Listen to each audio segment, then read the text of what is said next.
All right. You have a funnel. This offer, this package here is the one I'm kind of most excited about, honestly, to tell you the truth. Because I just kind of felt my whole life like if there was such a thing as an improvement expert, you know, like a global business improvement expert campaign, whatever, you know, that's what I was kind of like fit for the most.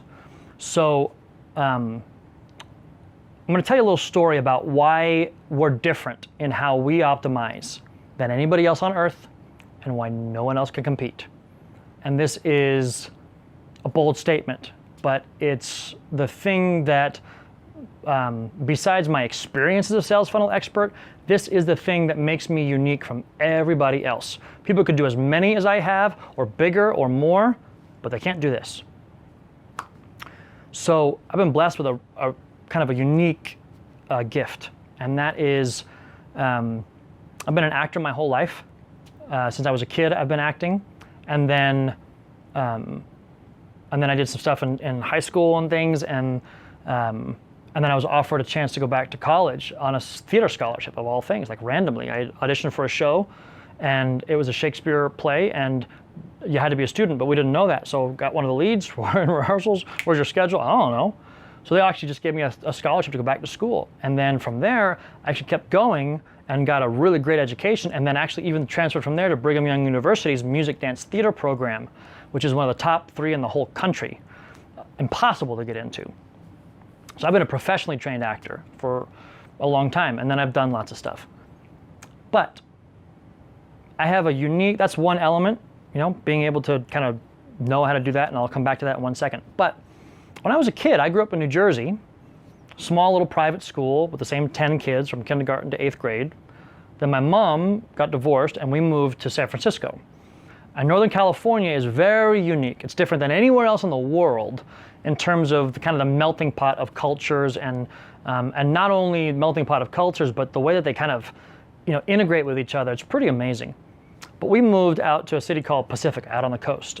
So it's a little beach town. So Ken Foody with the really thick accent, the little Italian guy, you know, kind of skinny little dude from New Jersey, from the private, parochial, competitive, fast-paced East Coast school, now ends up in the beachfront high school, and I got my butt kicked.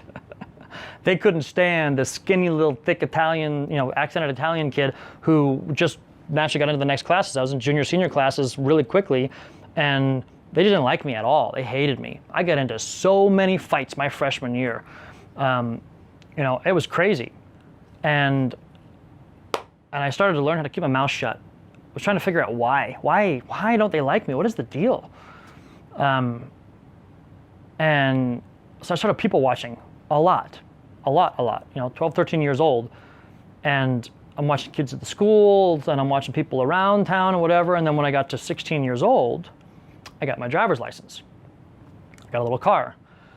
And I used to drive up to San Francisco airport, and I would just sit in the terminal for hours. Partially because I would disappear, nobody knew me, I wasn't stressed about getting my butt kicked, but also I was trying to figure it out. San Francisco International Airport, before TSA ever existed, and I would go up and I would sit there for 3, 4, 5 hours at a time, multiple days a week, and just watch. For a couple of years, I did this. And I'd be watching these different people on how they're dressed, and how they're talking, and their gait, and how they position themselves, and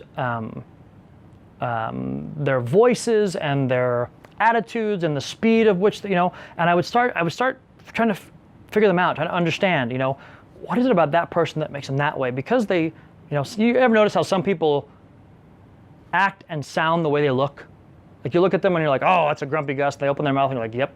You look at somebody with just, you know, I don't want to talk about the features, but that's going to be a super happy person. Yep. Some people just are the way they look. Some people aren't. But I'm talking years, hours a week for years. I didn't have a lot of friends. I was kind of a loner, pretty bad. 1 or 2 good friends here or there. That was it. So I've studied people for so long and just people watch for so long, really trying to get into their heads, maybe asking some questions and stuff that you're not going to know too many people that can say that they've done that. Literally just, hey, for all of my teenage years, I drove and sat in the international and domestic terminals in San Francisco International Airport to just watch people and learn what makes them different, how they work, and what is it about them. From there, I then get invited to go back to college. On my very first day of my very first acting class, my instructor says, "So you want to be an actor, huh? Well, if you're really serious about it, if you really want to be an actor, then you have to know that if you're an actor, it means that you have to be a student of life. It means that in order to do it right, you have to be able to study and be interested in everything. Everything has to intrigue you. Because you're going to be asked to play a role of somebody who's your same age, had the same number of days on the earth, but has made every other opposite choice of what you did. Completely different circumstances, maybe different part of the world, different culture, and there's nothing alike between the two of you two. And yet, you got to find something that you can attach yourself to, and then you can believe in, and then you can portray that in a way that the audience is going to believe you." And I was like, yep, sign me up. I'm here. Also, I don't got to be me. I don't got to be the guy everybody wants to beat the crap out of. Let's do it. But that journey has been my whole life. When I finished college and I moved to Silicon Valley and I opened a recruiting firm. For 7 years in Silicon Valley, I owned a recruiting firm, partnered with another guy, but we did things different than everybody else did. We had a retained firm, which means that a company was hiring a senior level manager or an executive, and they were willing to pay a firm a little fee up front to come in and try to just find the right person, as opposed to the contingency companies that just, hey, if you give us the right one, we'll give you some money. But when a company would hire us, I would go into them and I'd say, you know what, I just got to warn you, we do things a little differently here, okay? We want your job description, we want to know who it is we're trying to hire, but once we do that, you're not going to hear from us for a couple of weeks. We're going to get into your company, and I'm just going to get to know everybody. We're going to spend a couple of weeks just kind of living in here. Want to get to know the team that they're working with, want to get to know the projects they're working on. We want to get to know the corporate culture. We want to understand the history of the company and how much they understand it, where they're going.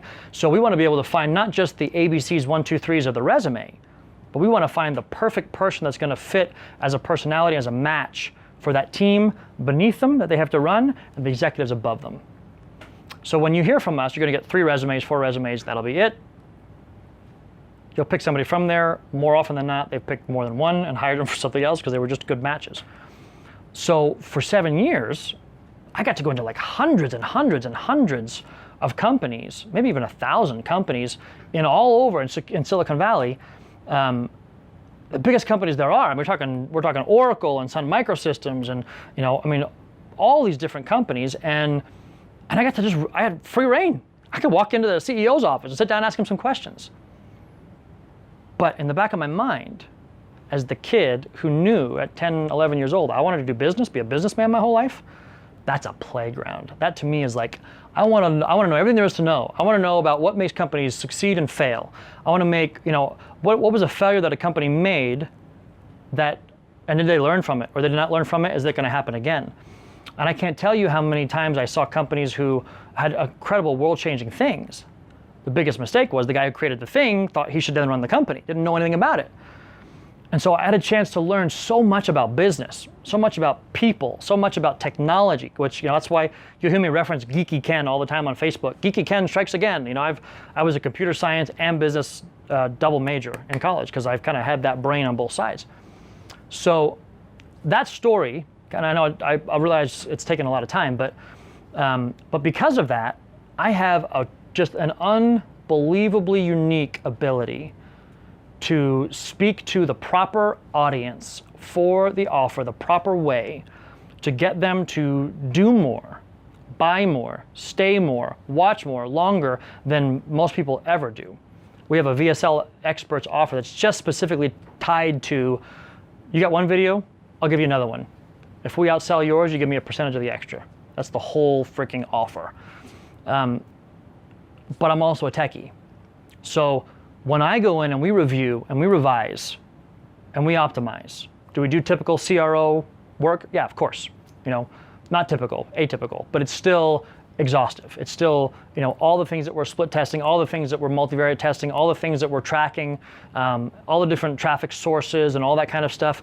Absolutely want to dig into all that sort of stuff, get those KPIs, make sure all the tools are in there the right way to do it if it's not set up the right way. But also the offers matter. Offer revisions, offer reviews, pitch progressions. We craft big boy funnels. Maybe your funnel's working great, but you don't have enough on it. But you don't know what the next offer needs to be. That's what this program is about. This is the down and dirty. This is the, you're really doing great and you're getting $10 for every buck you spend and we're gonna get you 25, and all kinds of crazy things like that. And again, it doesn't really matter what industry you're in because we've worked in all of them. And human nature is human nature. And that's something that I'm a master of when it comes to crafting offers, specifically getting into the heads of the audience, not just getting into their heads and they're entering the conversation, but entering the conversation that's going on in their heads at the time they're seeing your message and in the unique location that they're watching it. So platforms differ. How much attention you get to grab from them, depending on the platform that you're paying for your traffic from, matters. Whatever else you're competing against in that moment for their attention matters. And then the journey that you take them on from there, depending on the time of day, depending on how much attention you can get, whoever else is watching them, matters. So knowing how to go in and revise and review and optimize a funnel, it's cake for us. It really is. And here's the beautiful part. And I'm gonna do a graphic of this, and if I can figure this out, I may just add this right to the video, but it's a pretty simple kind of little example anatomy. Ryan Deiss did this a couple years ago in San Francisco. I'm trying to find the exact slides. I keep forgetting to ask him for it. But he pulled up the slide, and he basically said we bought 200,000 person email lists. And we had multiple offers in our funnels. We ran everybody to squeeze pages, and we ran them to low dollar tripwires, we ran them to core offers, we ran them to profit maximizers, and just for numbers sake, let's just say it was 10, 100, and 1,000, just for nice and easy, right? So the first 100,000 people, they ran into small little groups and split test the heck out of them. And then as a result of those split tests, they found all their winners, and they ran the second 100,000 to the winners of the split tests. And they went from a 27, 28% opt-in rate to a 43% opt-in rate. They went from a 29 to 30% take rate on the small tripwire to a 40% take rate on the tripwire. Then they went from a 15% on the core offer to a 20% take rate on the core offer. But the number, not only is the number of people that are seeing it increasing, the overall number, but then the larger percentage of each of those are also buying more of it. And so now we have what I call the compound conversion effect. So that conversion increased more, but then that conversion compounded on the one before it. And then the bottom line at the end of the day, it's 3-4 times the amount of money. And it's pretty amazing. It's pretty spectacular. So that is a pretty exhaustive offer, exhaustive campaign. Same thing as everybody else in this campaign, $1,000 deposit, give us some information, we'll take a look at what you're doing. Most of those programs they're customized pricing-wise based on the numbers of things that you're doing, the price point of what you're offering. Those offers always end up including a base plus a revenue share, but we only want it to be based on extra. We want it to be based on performances. Even though this is something you've put a lot of blood, sweat, and tears into, we don't want a piece of anything that you've already earned yourself. All of our offers are that way. If we're not adding value, we don't expect to be paid for it. So hopefully that's interesting to you. If so, enter your information, tell us about your offer, and then we'll figure out a time to get together and chat. Thank you so much for taking the time, and we'll talk to you soon.